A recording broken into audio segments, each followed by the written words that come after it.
Terceira questãozinha. Vamos lá. Olha aí.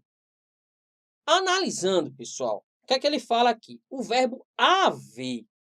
Uma questão relacionada a sujeito. Professor, cai sujeito na prova da FUNSER. Cai. E ela adora, quando tem questão relacionada a sujeito, a esse verbo haver. Olha aqui, ó.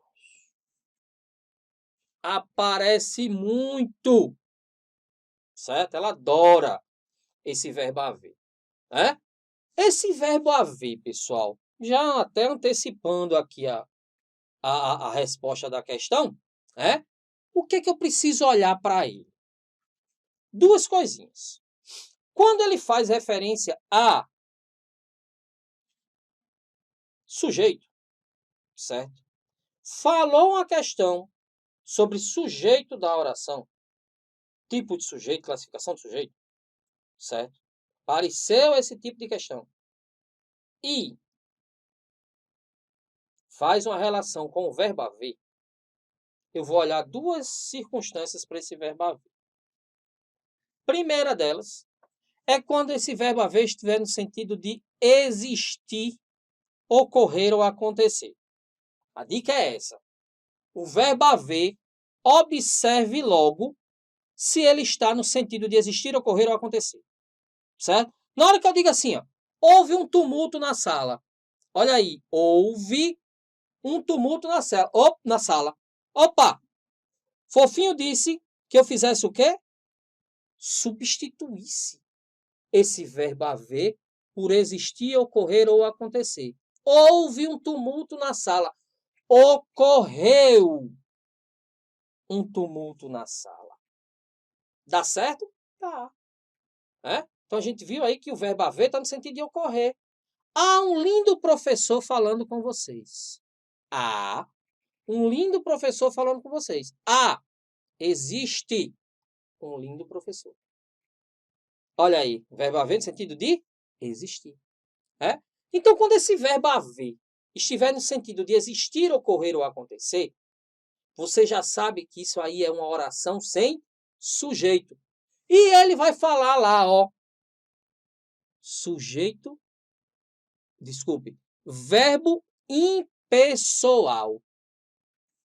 Encontrou esse verbo impessoal, pessoal. Olha aí. Encontrou esse verbo impessoal. Relacione automaticamente com a oração sem sujeito. E que ele não sofre variação. Você não vai dizer assim, houveram vários problemas. Não, houve vários problemas. Certo? Então, ó, o que é que eu tenho que olhar, fofinho, quando o verbo haver aparece?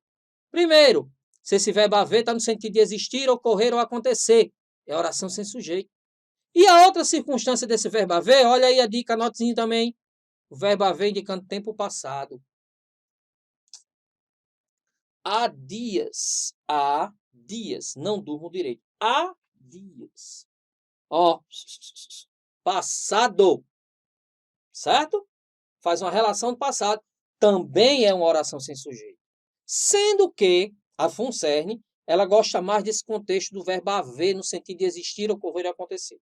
Viu? A dica para a prova da Comperm com relação ao verbo haver, da FUNCERN com relação ao verbo haver, é exatamente essa. Normalmente, quando aparece, e aparece com frequência, viu, pessoal? Questões relacionadas a sujeito com o verbo haver, é que ele está no sentido de existir, ocorrer ou acontecer. Chamado de verbo, verbo impessoal. Então, ó, olha a questão. Também há o receio da solidão. Olha aí. Também existe. A dica é essa, pessoal. Ó, apareceu o verbo haver, substitua existir, ocorrer ou acontecer. Show? Belezinha? Então, ó, também existe o receio da solidão. O verbo haver está flexionado no singular porque a oração não possui sujeito. É o chamado o quê? Que Titio falou agora há pouco? Verbo impessoal. Ok, pessoal? 3 dicas aí, ó, para vocês fixarem.